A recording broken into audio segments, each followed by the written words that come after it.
Now, on 105.9 FM and streaming worldwide on the WMAL app. O'Connor and Company. 7:06. It's O'Connor and Company here on WMAL. If you're just waking up with us, it was a long speech. Longest speech in decades, actually, as the President Trump sort of put the cherry on top of the first 6 weeks of his presidency with the speech to the joint session of Congress. And the biggest story coming out of the night, sadly, is the Democrats' reaction or lack thereof. The resistance has lost its way here in this country, and we've got coverage for you all morning long, lots of clips, lots of commentary. Also coming up in the 8 o'clock hour, we're going to speak with Jenny Terr of the New York Post, who's covering border security.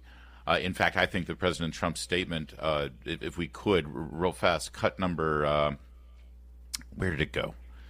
Let's jump right in. Cut number 10 here with regard to border security before we get to our great guest, Congressman Andy Harris. Listen to this. The media and our friends in the Democrat Party kept saying we needed new legislation. We must have legislation to secure the border. But it turned out that all we really needed was a new president. I feel like I can hear Andy Harris's voice there shouting with the Republicans there in approval. He joins us now, Congressman from Maryland. That was quite a moment, but there were a lot of great moments in the speech. What was it like in the room as it happened, Congressman? Oh, it was obviously electric, and you're right. That was a quote for all ages. I mean, the bottom line delivered perfectly. The president is quite the showman. And look, he showed last night exactly why he was elected president, and what a stark contrast between him and the last speech that Joe Biden gave. I mean, it's just it couldn't be sharper. And I also, what is a contrast to your reaction on the side of the aisle that the Republicans occupy and the Democrats? I feel like Trump specifically had moments daring Democrats to cheer for America, daring Democrats to cheer for a child fighting against cancer, but they couldn't bring themselves to it. I mean, it really was a great snapshot into what you're dealing with every day as you try to negotiate, debate, and reach some, agreement on legislation. That's absolutely right. We're going to have a continuing resolution fight coming up, and normally the Democrats are all for continuing resolutions, and now because Trump wants one, they don't want one. And look, the American people see right through this. It's exactly as Trump said. If he was announcing the greatest cure of cancer, they wouldn't stand up and cheer. Andy, some of the people watching from home, we couldn't see some of the disruptions. It was interesting, though. You could see Vice President J.D. Vance, his eyes sort of darting left and right to mainly actually to his right, because there were some screams and some disruptions that, again, didn't come through the television. What were some of those things going on? I think people are curious about, from the perspective of someone in the room. Was it as loud and disruptive? It didn't seem that to be too bad on the television, but again, I think it was just a matter of not hearing it. That's absolutely right, because, they turn on and off microphones. The only microphone that was on was the president's microphone, so you don't hear any background noise. Mm-hmm. This is true when the House is in session, and we're just doing our own business. So you're not hearing the yells. Again, when Mr. Green started his whatever he was doing up front, you weren't seeing that, but you could hear it in the room, and it was totally inappropriate. He absolutely had to be taken out of the chamber. That kind of disrespect. Look, there is some minimum decorum that Americans expect, in a House chamber during a joint address, and clearly the Democrats didn't live up to that decorum yesterday. Really quickly, Larry, just to follow up on that also, this idea of them not standing when the president came into the room, that's sort of a rule that you stand up for the president when he comes in. Isn't that true? Yeah, but it started before that. It started with the Democrats refusing to escort the president in. That's right. That's right. I mean, this is just normal protocol. I mean, it's like, for heads of, anytime someone is brought into the chamber for a joint session, there are joint escorts, both chambers, both parties. This was a complete break from the normal decorum. We're speaking with Congressman Andy Harris. Not only is he a member of Congress for the state of Maryland, but he's also the chairman of the House Freedom Caucus. You mentioned that continuing resolution. And, of course, your colleague, Chairman Jason Smith at Ways and Means, is trying to cobble together, as President Trump puts it, one big, beautiful bill, a reconciliation package. And, well, it's your caucus, the Freedom Caucus, that is sort of always taking the spotlight here, going through these giant, monstrous bills and trying to sort of bring some fiscal sanity to the proceedings. And I wonder where you stand right now on how this process is going and what you're looking for here, as the president has promised tax cuts, the people voted for tax cuts, and I'm sure the people in the Freedom Caucus are looking for offsetting spending cuts. Where are you right now on this process? That's absolutely right. So, there are two parallel processes. The reconciliation bill, which, again, we managed to get into a form that delivers on the tax cuts, but also delivers on deficit reduction.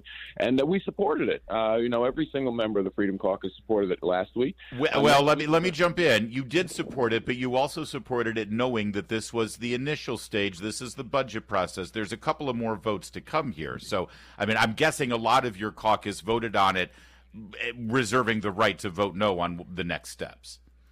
That's absolutely right, but the close margin indicated that the final bill is going to have to be pretty close to this one, otherwise it's not going to succeed. Next week, we're going to be asked to vote on a continuing resolution for the rest of the year. Obviously, there are a lot of conservatives who don't vote for continuing resolutions usually, but this one's very different. This one boxes in the Democrats. It keeps Elon Musk and Doge going. It avoids the omnibus bill. We will have avoided for the first time in years a massive omnibus bill by doing this. And if we have to negotiate with Democrats to keep the government open, it's going to cost us tens, if not hundreds of billions of dollars. How are you doing in terms of, everyone talks about how Mike Johnson has to wrangle everyone on the Republican side because he's got such a small margin.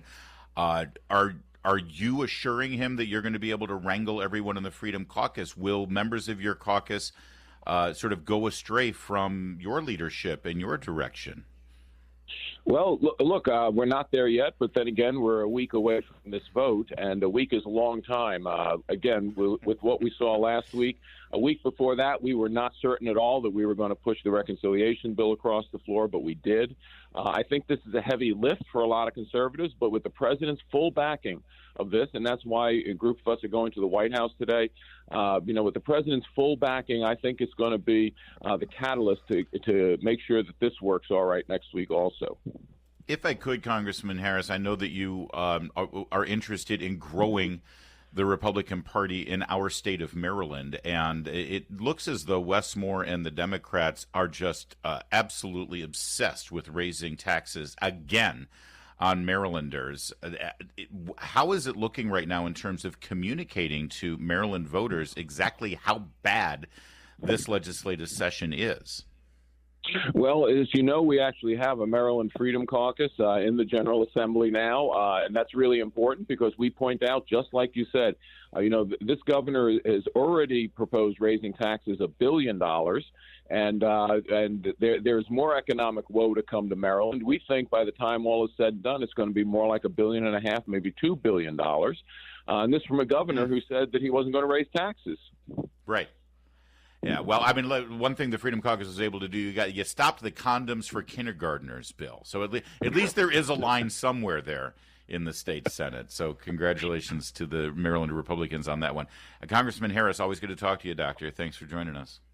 Thank you. WMAL, making sense of the news. Black Lives Matter Plaza, the so-called mural of the words Black Lives Matter emblazoned across street in Washington, D.C., down near the White House. For some people, it may have begun as some sort of righteous symbol of institutional racism and the loss of lives at the hands of law enforcement. It all stemmed from the George Floyd incident, but also had national political ramifications there in the summer of 2020 with the presidential election looming. It became, for many Washingtonians and many Americans, since this is our nation's capital, an ugly scar Yes. ripped across the facade of Washington, D.C., representing looting and violence and arson and the horrific, fiery but mostly peaceful riots of that very same summer. Yeah. Many of us have been calling for Muriel Bowser to remove this ridiculous and offensive and divisive mural, as they call it, on the streets there of Washington, D.C. And now, finally, Muriel Bowser has announced that that's exactly what she's going to do. This is so grotesque, this display, this BLM, as you said, scar, in a city where children are trapped in failing schools.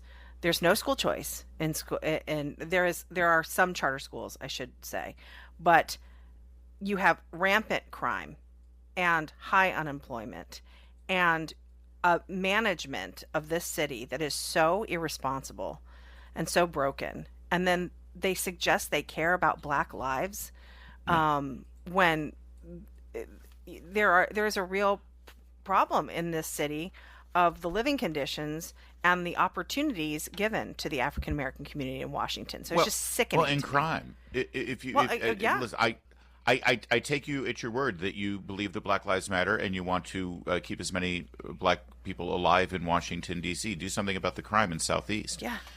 Because this mural, all it did was send a message to police officers and young men and women who might wish to be police officers that the mayor and the district council have taken sides and they think the police are the problem. And lo and behold, since this ugly abomination was painted across the streets of Washington, D.C., this Black Lives Matter so-called mural, suddenly the recruitment in the Washington, D.C. police force drops precipitously. People leave the force. They go become sheriff's deputies in Loudoun County, and they join the police force down in Prince William County. But they don't want to have anything to do with enforcing the law and protecting those very Black lives that are in danger. The murder rate goes up. More Black lives are lost in Washington, D.C., because the chest-thumping, back-slapping politicians decide that they want to grandstand and put this abomination in Washington. Well, it's gone now, or at least it will be gone.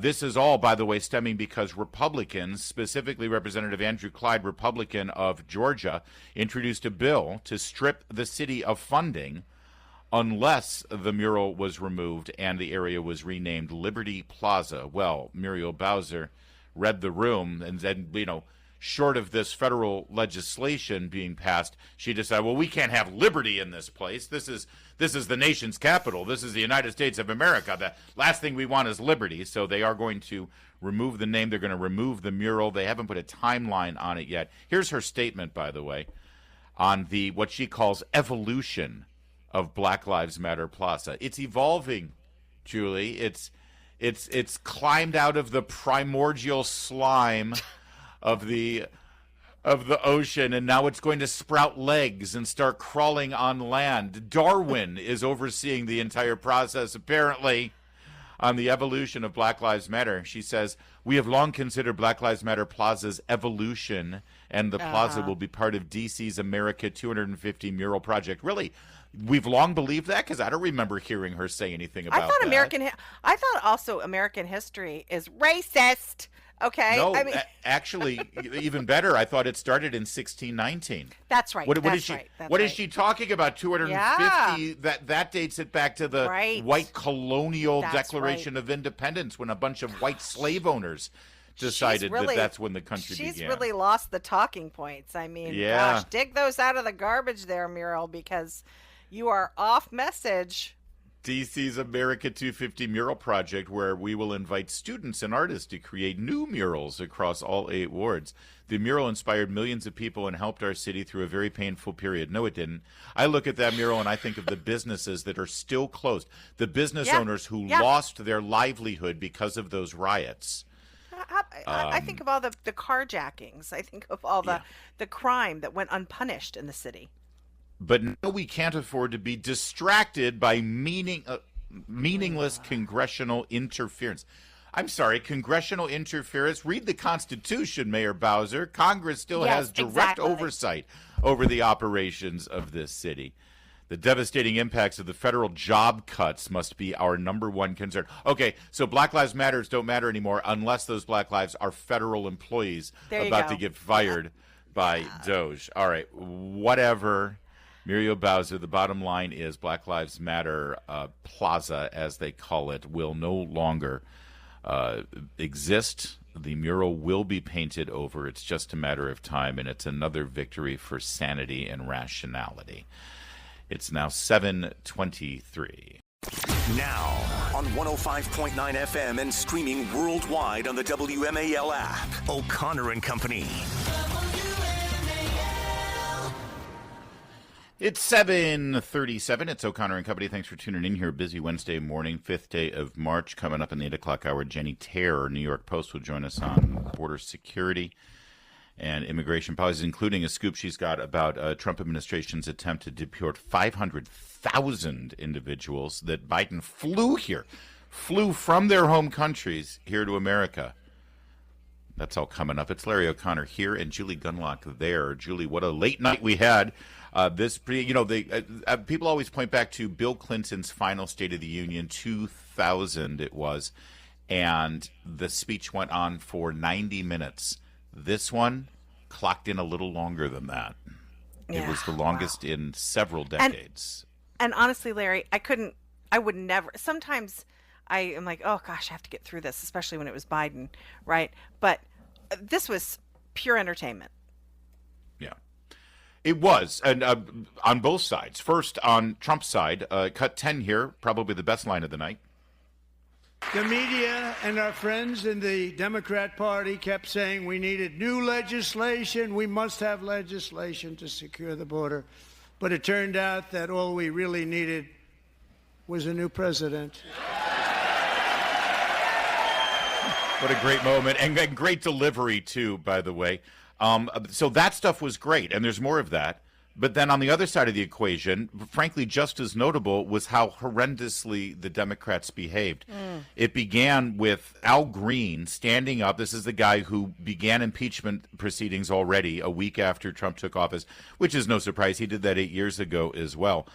He was disruptive, stood up, literally shaking his cane at the sky, screaming profanities. So Speaker Johnson got to do what you can only imagine Speaker Johnson has dreamed of doing. Here's cut 2. Mr. Green, take your seat. Take your seat, sir. Take your seat. Finding that members continue to engage in willful and concerted disruption of proper decorum, the chair now directs the Sergeant-at-Arms to restore order. Remove this gentleman from the chamber. It's a beautiful moment. It was a great moment. So Al Green gets kicked out. The Democrats had these little placards, little paddles, like they were judging Dancing with the Stars. Like they were at an auction. Christie's. Yes, or maybe at an auction. And by the way, they don't understand how the internet works because those things are so memeable that everybody has put their own little messages on them. There's right. one. What did you say My earlier? favorite is... what's your favorite? Do it. No, tell Well, him. no, my favorite, actually, I've got a new one because it shows like 8 of them all holding up these little placards, and someone has like written over them, "I'm with stupid," with arrows going at, pointing at all the other Democrats that are sitting around them. That's a good one. I love that they took Rashida Tlaib. She was holding up one of the paddles, and it says, "I farted." Mm-hmm. I farted.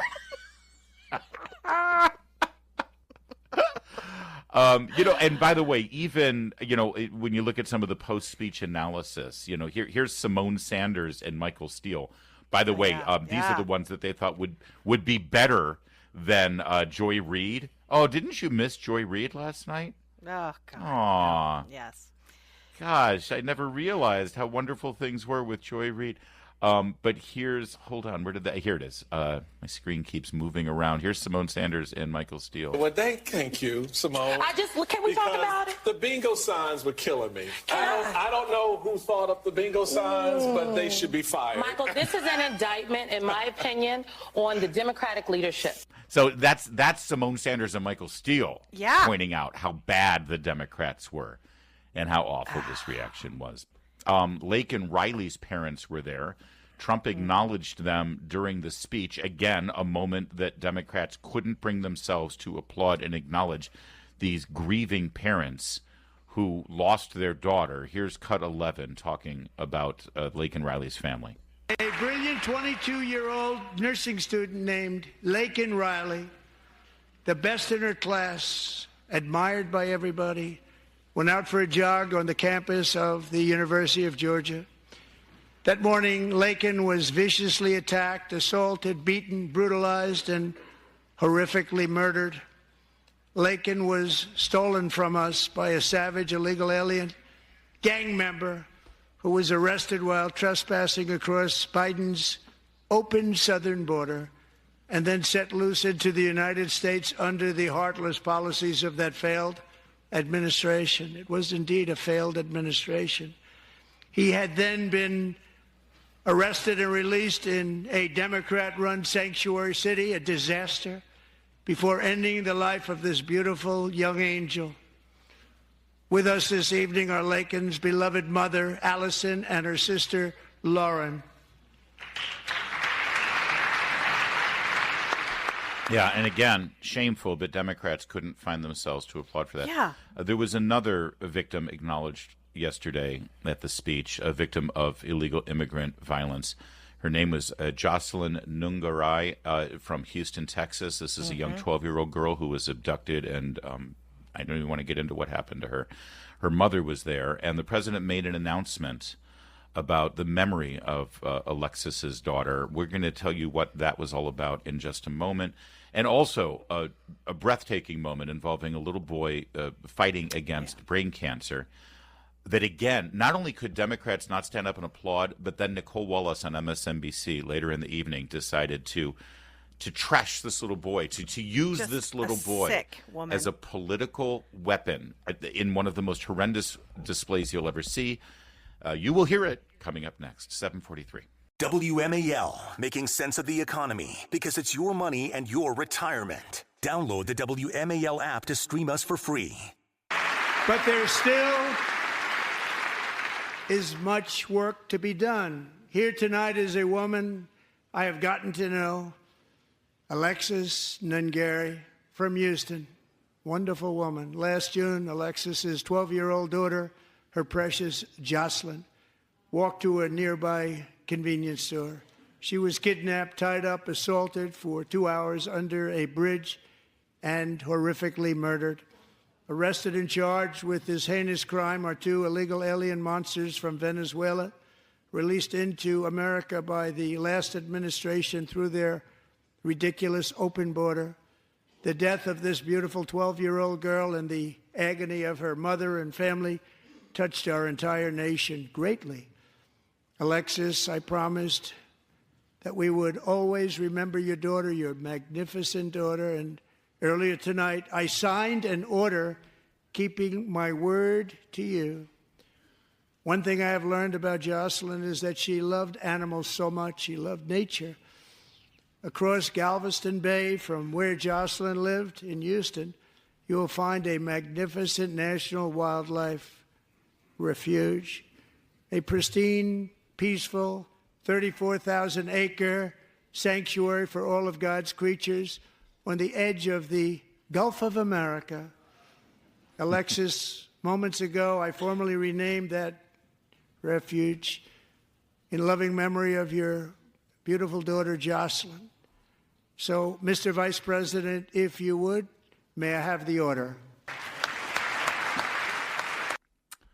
It was a beautiful moment, renaming this wildlife preserve in the memory of this young girl whose life was stolen from her because of the past administration's policies, because of the Democrat Party's policies on the border. A wildlife refuge will now be named in her honor, and the Democrats couldn't honor that themselves. They couldn't applaud that. They couldn't bring comfort and solace to this mother at that moment. It's again, he's like throwing these softballs over the plate. You talk about unity. You talk about our country coming together. Here's a moment that can happen, and they refuse.